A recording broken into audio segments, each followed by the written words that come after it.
Bien, esta sesión vamos a dedicarla a la dinámica de la partícula y en principio nos vamos a referir a Aristóteles en un enfoque cronológico, reconociendo el enorme trabajo desarrollado por los filósofos y quienes se han ocupado de este estudio desde la antigüedad. Aristóteles tenía la cualidad de investigar y cuestionar las cosas y buscar respuestas a temas como por qué se caen las cosas, ¿no? Y él en su tiempo decía, las cosas se caen, pues están buscando su lugar natural y van a caerse hasta donde corresponda, donde encuentren su lugar natural, se habrán de detener, mientras tanto siempre van a caer. También veía que, por ejemplo, al quemarse los arbustos, se levantaban las partículas y se elevaban, y decía, y las partículas van a subir también, no solo caen, sino que van a buscar su lugar natural. En ese enfoque del lugar natural, compartía sus ideas a quien quisiera escucharle y a quien quizá no le entendía también. Y decía, pues los astros se mueven en forma natural, en círculos, y la Tierra no se mueve. ¿Y por qué no se mueve? Decía, pues que en realidad un cuerpo no se mueve mientras no actúa una fuerza de contacto. Si no se toca un cuerpo y se aplica una fuerza, entonces el cuerpo no se mueve. Y obviamente no hay fuerza suficiente para mover la Tierra, por lo tanto la Tierra está detenida. Transmitía lo que, a los que podían escucharle o querían escucharle. Gradualmente había quienes trataban de interpretar o entender las ideas de Aristóteles, pero 2000 años después recién surge algo perceptible con Copérnico. Nos imaginamos a Copérnico justamente como aquí muestra este gráfico, como planteando la teoría heliocéntrica y dice el centro del universo es el Sol y no la Tierra, y la Tierra es quien está más bien rotando en torno al Sol. Una idea pues sustancialmente revolucionaria y para el tiempo en el que vivía pues hasta peligrosa. En este periodo lo importante es que si bien Aristóteles hacía aseveraciones, no dejó más que eso. En cambio ya, gracias al esfuerzo de Copérnico, se pudo escribir tanto las ideas de Aristóteles como los nuevos aportes de Copérnico respecto al movimiento de los astros, etc. Y ya luego de transcurrido el tiempo, otro filósofo, Galileo,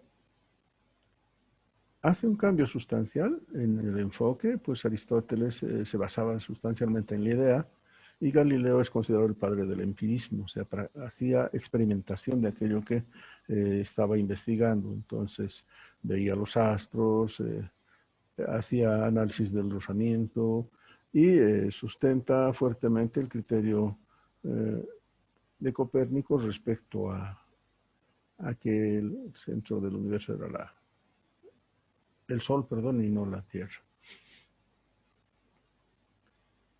Sobre este trabajo previo, entonces nos imaginamos a Newton relacionado siempre con una manzana que cae del árbol y que puede ser el detonante para que se plantee respuestas a por qué se caen las cosas.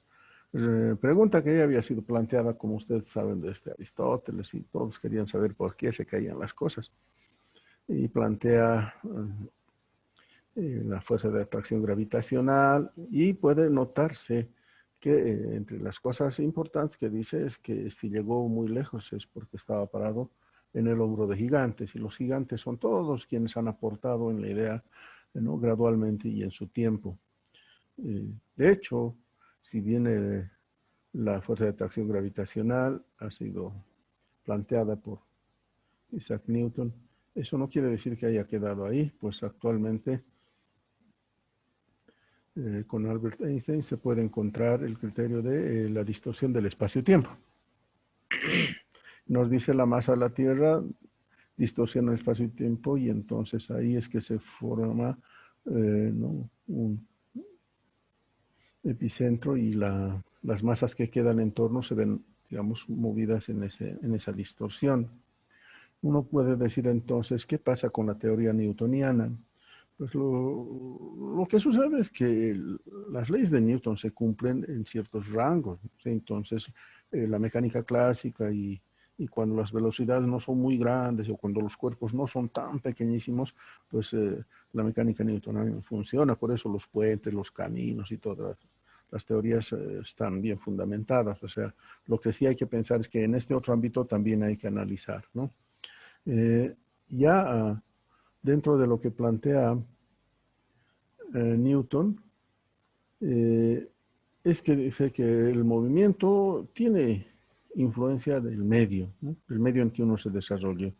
Imaginen, por ejemplo, que uno quiere moverse en el agua y claro, por cierto, las condiciones para moverse en el agua tienen que ver con la fricción y todo ello, ¿no? No es lo mismo moverse en el agua que en el aire, porque si uno se está moviendo en el aire, puede, por ejemplo, como este vehículo que está ingresando en la atmósfera, aquí en el cuadro de la derecha, vemos cómo está habiendo la influencia del rozamiento del aire y claramente eh, el vehículo mismo se ve afectado, ¿no? Incluso puede llegar a colapsar si es que el rozamiento fuese mayor.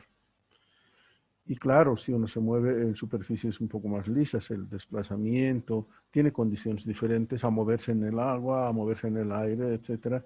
Y obviamente puede tener condiciones diferentes, ¿no? Un poco más riesgosas a la hora de moverse en diferentes tipos de medios.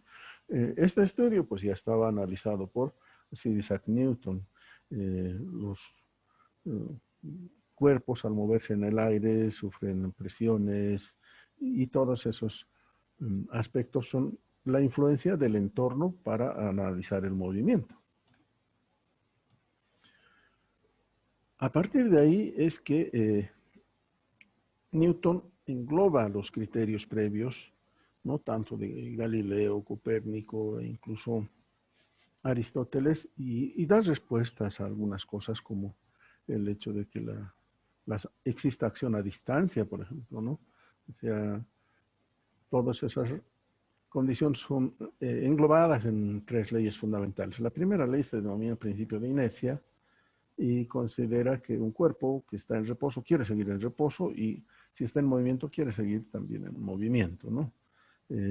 A partir de las ideas de Aristóteles, uno dice, bueno, si un cuerpo está, como en el caso que se muestra a la izquierda, en un transporte y de pronto se detiene, entonces el cuerpo que está ahí tiende a caerse, ¿no? En dirección contraria y es que estaba con movimiento y quiere seguir en movimiento. Aquí en el cuadro de la derecha vamos a poder ver algo similar. Si un cuerpo está detenido, el sujeto que está empujando el carro pues trata de moverlo y es un poco difícil, ¿no? Entonces el cuerpo que está en reposo quiere seguir en reposo. O como el cuerpo que aquí estaba en movimiento y ocasionalmente se detiene la bicicleta que está acá, el cuerpo quiere seguir en movimiento y vamos a ver el efecto. Eso pasa, pues, y nosotros podemos visualizar esos fenómenos.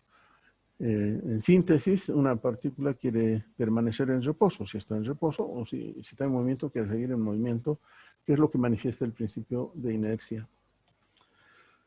Y la segunda ley, que es conocida como principio fundamental, habla de la fuerza que se aplica sobre un cuerpo. Fuerza considerada como muchas fuerzas inclusive, pero que pueden estar actuando sobre un cuerpo. Aquí en el gráfico vemos como un cuerpo con determinada masa, para cambiar su condición de velocidad, requiere una acción de una fuerza, a veces mayor dependiendo de la masa. Si la fuerza resultante no varía, la aceleración permanece constante, ¿no? Y hay una relación para este fenómeno. Decimos, si la fuerza incrementa, la aceleración incrementa. Si la fuerza es menor, la aceleración es menor. Pero esa relación es constante y se denomina masa inercial. De esa manera la fuerza se considera como masa por aceleración, donde, reitero, la fuerza F no siempre es una sola, sino puede ser el resultado de muchas otras fuerzas. La tercera ley, o principio de acción y reacción, nos muestra que, por ejemplo, este sujeto hace una acción sobre el muro e inmediatamente hay una reacción del muro que impulsa al sujeto hacia atrás. Eso es cierto. Lo mismo pasa cuando uno está parado y entonces la acción que tiene del peso le es respondida por el piso con la misma medida. Eso significa que si tomamos en cuenta esta gráfica aquí del futbolista, la fuerza con la que se actúa sobre el balón es la misma fuerza que el balón actúa sobre el pie. Sin embargo, el balón sale disparado. Y en cambio el pie no. ¿Por qué? Pues aunque se cumple el principio de acción y reacción, el balón sale disparado porque tiene menor masa. En cambio, el botín y el pie del jugador pues tienen mayor masa y la fuerza no es suficiente para salir disparado el pie hacia atrás. Esa es la razón, pero existe acción y reacción. En este punto voy a compartirles la fábula del caballo inteligente, que es un tema que plantea Paul Hewitt en su texto Física Conceptual, para hablarnos de este tema. Dice, bueno, vamos a suponer que hay un caballo que tiene enorme carga y se le dice, después de cargarlo, arre. Y el caballo dice, por ser inteligente, que si actúa con una fuerza determinada sobre la carreta, imaginen que sean 20 newtons, la carreta también va a jalar con otra fuerza similar y entonces no se va a mover. Y si incremento la fuerza, dice el caballo, ¿no? O duplico la fuerza, pues por el principio de acción, la reacción sería la misma y de todas maneras no me movería. Pues lo que estaba olvidando el caballo es que la fuerza no se ejerce sobre la carreta, sino sobre el piso. Entonces el caballo hace una fuerza hacia atrás sobre el piso y el piso le devuelve la reacción que es suficiente para mover al caballo hacia adelante, ¿no? De la misma manera que estábamos hablando aquí, ¿no? Uno puede hacer un efecto sobre el muro y entonces es impulsado hacia atrás. El caballo cuando impulsa hacia atrás sobre el piso le devuelve una fuerza que facilita que se mueva. Así caminamos todos, ¿no? No caminamos pisando verticalmente, sino más bien hacia atrás, de tal manera que el resultado sea ser impulsados hacia adelante. Ahí está el principio de acción y reacción, muy bien tratado por Paul Hewitt, como decíamos. También aparece un concepto que es la fuerza de rozamiento, que es importantísimo. La fuerza de rozamiento cinética, porque estamos hablando del movimiento, se presenta de esta manera. Vamos a suponer que una persona o varias personas también estén actuando con una fuerza para mover esta masa. El resultado va a ser siempre una fuerza F resultante que quiere mover el cuerpo. Y resulta que no se puede o le es dificultoso mover dependiendo del tipo de superficie, porque las superficies se oponen al movimiento. ¿Y por qué se oponen? Porque en la parte inferior tenemos una estructura de rugosidad que es sustancial. O sea, entre más rugoso sea el cuerpo, más difícil es de moverlo. Y cuando empecemos a impulsar, aparece el rozamiento que se manifiesta en la superficie, ¿no? Entonces, el tipo de superficie influye para que no se pueda mover porque son rugosidades pronunciadas. Cuanto más rugoso la superficie, entonces más difícil mover. Pero no es todo lo que influye. Como podrán ver en este esquema, además del tipo de superficie que nos plantea una fuerza de oposición, debido a la rugosidad de la región, el peso también es importante, pues si esta masa es muy grande, entonces también moverla será dificultoso. Dos temas influyen entonces en este aspecto al tratar de mover una masa y es el tipo de superficie y la masa en cuestión, porque de acuerdo con el peso tenemos una reacción y estas dos reacciones son las que se oponen al movimiento con una relación angular que podemos ver, ¿no? Aquí si la fuerza de rozamiento es mayor o menor, el ángulo es mayor o menor y a esa tangente del ángulo se denomina coeficiente de rozamiento. Reemplazando este valor del coeficiente de rozamiento, podemos ya decir que la fuerza de rozamiento cinética es igual al coeficiente de rozamiento por la normal, donde la normal es la fuerza que actúa perpendicularmente a la superficie en contacto. Es claro que la fuerza de rozamiento puede ser cinética o estática, y la fuerza de rozamiento cinética es menor que la estática. ¿Cómo explicaríamos esto?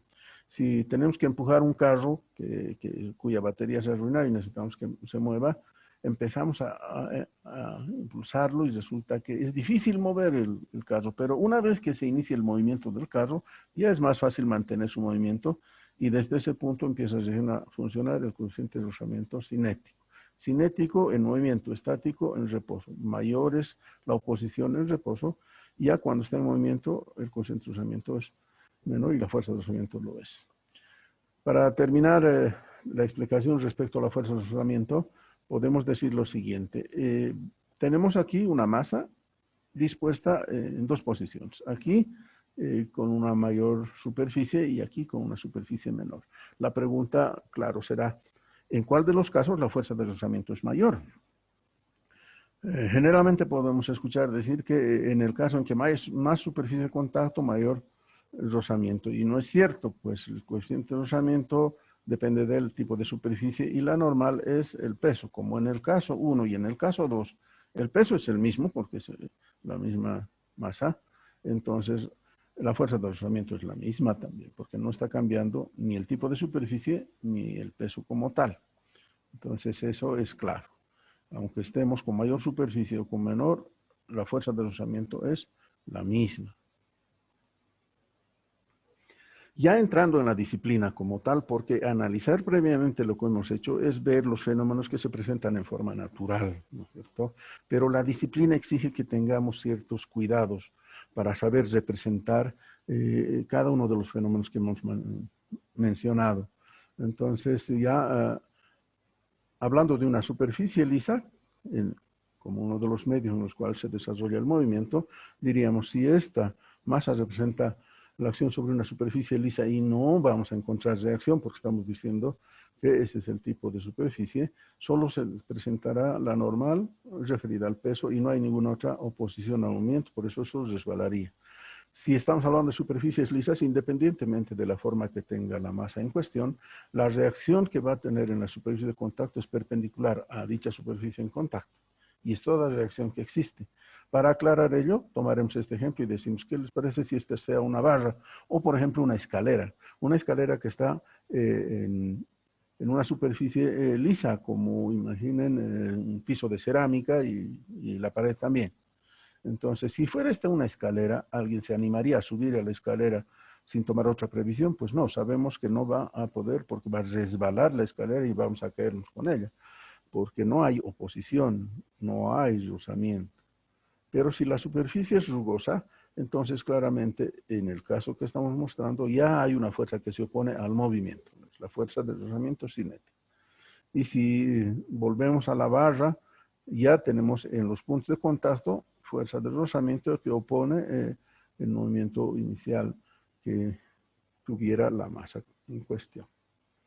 Y estas reacciones que están acá, ¿no?, perpendiculares, están ligadas a las fuerzas de rozamiento por el coeficiente. Entonces, la fuerza de rozamiento en el punto A, esta fuerza de rozamiento es igual al coeficiente de rozamiento por la reacción perpendicular a la superficie en contacto. Lo propio pasa con el punto B. Esto ya está haciendo la disciplina y cómo vamos a interpretar las diferentes situaciones que se nos presenten a la hora de analizar el movimiento. También es importante ver que en el movimiento actúan poleas y articulaciones. Este punto es articulado, quiere decir que la masa puede girar en torno a este eje y además tiene poleas. Entonces tengo articulación y polea ligada. ¿Y cómo se analiza? Con un diagrama de cuerpo libre. El diagrama de cuerpo libre de la primera barra nos mostrará la barra como tal, la masa y en el punto articulado reacción horizontal y vertical. Y para completar el esquema, en este punto hay la acción de la tensión 2 sobre la cuerda. Este es el diagrama de cuerpo libre para este tipo de estructura. Para la masa en cuestión de la derecha, tenemos el peso como tal y la tensión que está sustentando la masa. Ese es el diagrama de cuerpo libre en estas condiciones. Y obviamente la polea. La polea, como pueden ver, tiene la acción de T2 y de T1, ¿no? T1 y T2. A T2 se contrapone T1. Volviendo a la gráfica de la izquierda, donde está la polea completa, debemos decir lo siguiente. Si hay una cuerda que es continua, como pueden ver, es la misma cuerda ligada a la masa 1 y 2, digamos. Como la cuerda es continua, la tensión sobre todos los puntos en esa cuerda es la misma.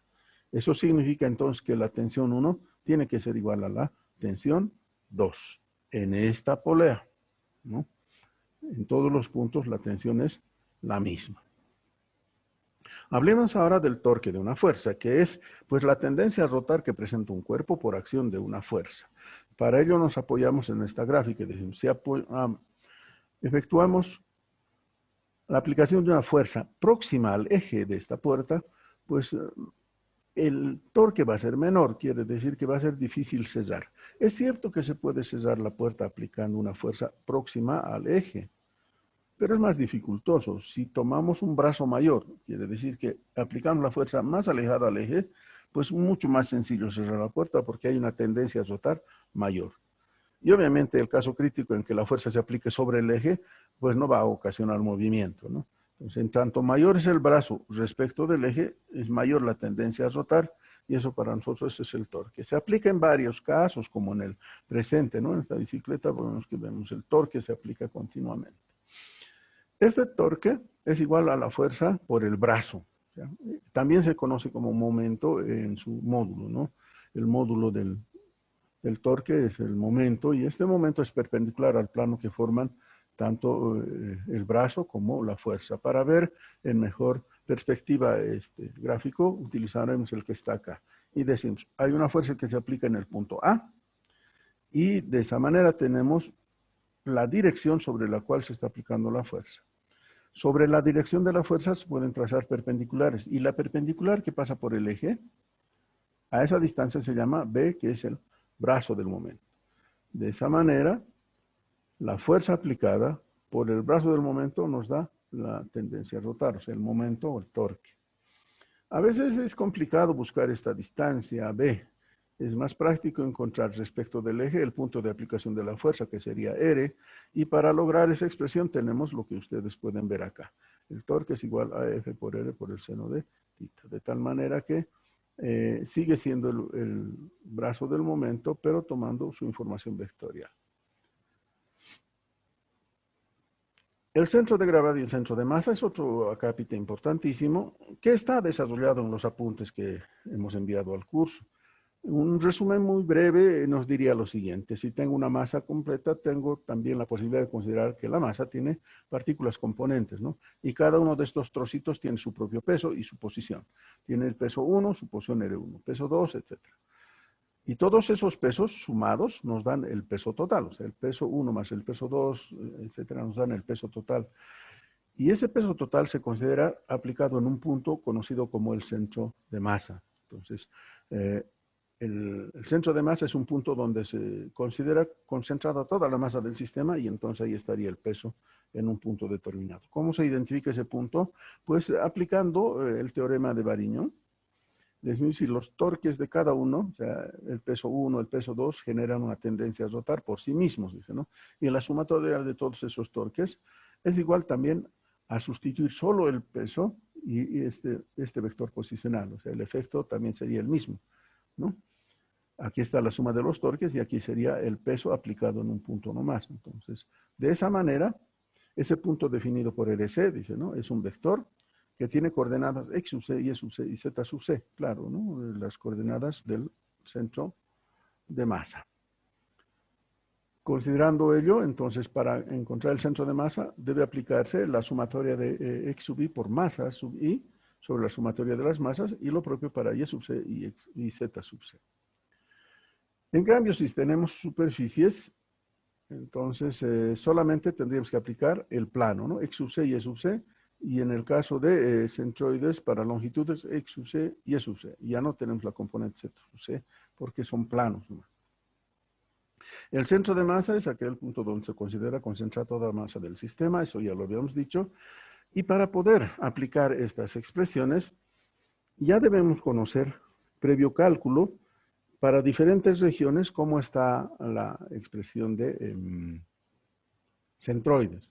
Tenemos que recurrir a los centroides de algunas figuras geométricas, como las presentes.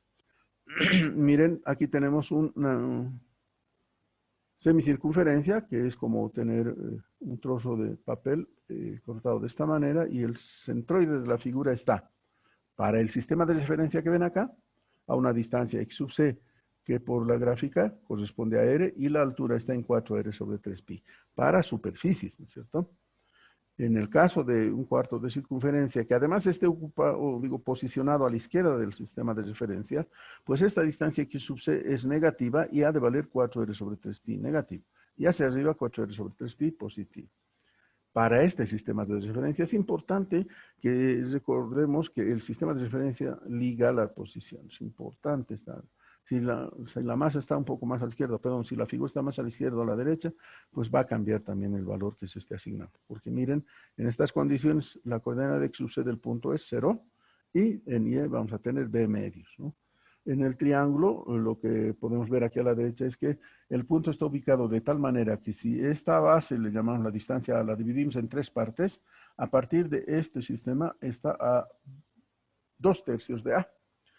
Ahora, para ir hacia arriba también dividimos en 3 partes y está a 1/3 de B, pero en esta disposición. Si cambia la posición del triángulo, si la ubicamos más a la izquierda, derecha, etcétera, hay que identificar dónde están estos puntos, ¿no? El punto específico del del centroide de la figura. Cuando se trata de longitudes, como un alambre, por ejemplo, sabemos que el centroide de un alambre longitudinalmente dispuesto es la mitad, pero para el sistema de referencia, x sub c ha de ser L medios por el coseno del ángulo alfa y la distancia y sub c ha de ser L medios por el seno del ángulo alfa. En este otro caso tenemos un arco, ¿no? Es un alambre doblado como una semicircunferencia y entonces para la ubicación que estamos mostrando donde el eje está en este punto, esta distancia x sub c vale r y la altura 2r sobre pi. Y si hubiéramos puesto en este lugar, entonces sería menos x sub c, que es menos 2r sobre pi, y hacia arriba 2r sobre pi, la distancia y sub c. Estas figuras han sido calculadas ya previamente y en base a ellas se puede calcular centroides de figuras combinadas, ¿no? Volveremos ahora a otro tema que se llama el impulso y cantidad de movimiento lineal. Y para ello nos vamos a apoyar en esta gráfica, esta representación que hemos podido capturar. Estas dos masas están con la misma velocidad y tendríamos que analizar cuál es el mayor momento, ¿no? Si nosotros vemos que las dos masas están yendo juntas, pues la velocidad que está marcada aquí es la misma. Pero miren, a la izquierda está el momento lineal. El coche amarillo tiene menor cantidad de movimiento y el camión tiene mayor cantidad de movimiento. Aunque tienen la misma velocidad, pues la cantidad de movimiento depende de la masa por velocidad. Volveremos un rato a la gráfica para ver si aumentamos la velocidad del carro A, incrementa también su cantidad de movimiento. Pero eso no quiere decir que tengan la misma cantidad de movimiento porque esta es una masa mayor y si aumentamos la velocidad crece mucho más su cantidad de movimiento. Eso es importante a la hora de analizar problemas de movimiento en la dinámica, ¿no? Y claro, el impulso, que es conocido, implica la aplicación de una fuerza para cambiar la cantidad de movimiento. A eso se llama el impulso. Si logramos variar la cantidad de movimiento, entonces hemos generado un impulso. Pero si el impulso es cero, entonces la cantidad de movimiento debía mantenerse. Esto está conocido como el principio, ¿no?, de conservación de la cantidad de movimiento. Es interesante, como podrán ver, analizar la cantidad de movimiento, variando las velocidades, variando los casos en los que se trata de igualar inclusive el momento lineal. Para igualar el momento lineal tendría que incrementarse mucho la velocidad de uno de los y disminuir sustancialmente el otro caso. Y ya prácticamente llegando al final de nuestra exposición, para recordar conceptos, hablaremos de la cantidad de movimiento angular, o sea que se presenta en movimientos curvilíneos y un caso específico es el movimiento circular, que aquí está viéndose dos masas girando en torno de un eje con diferentes radios y diferentes masas, por tanto sus cantidades de movimiento un poco referenciando el caso anterior, ¿no? Tenemos dos móviles con diferentes masas y vamos a tener cantidad de movimiento, pero esta vez angular. Se conoce el momento angular como el vector R, que es el vector posicional respecto del eje hacia el punto, y T, que es la cantidad de momento lineal, que se dibujaría pues tangente a la trayectoria curvilínea que tenemos. Entonces, esa trayectoria, ¿no?, en algún momento cuando tenemos esta disposición, la masa y la velocidad forman un ángulo de 90 grados con el radio, porque esta es una circunferencia, y claro, también podemos ver ese movimiento en otro tipo de fenómeno como el que está acá. Entonces, la masa en cuestión que está rotando se está manteniendo su cantidad de movimiento, ¿no? Pero si analizamos respecto de este punto, vamos a notar que aquí estuviera con mayor, ¿no? Respecto al punto, como incrementa más lento es aquí que acá, aquí sería más rápido. Pero la cantidad de movimiento es masa por velocidad, ¿no es cierto? Y el R es el que varía. Lo mismo, podemos decir entonces que el impulso ocasiona variación de cantidad de movimiento angular, pero si el impulso, que es resultado de la fuerza aplicada, que es la tendencia, que produce una tendencia a rotar, no cambia, entonces el impulso más se mantiene y eso quiere decir que la cantidad de movimiento se mantiene también. Gracias.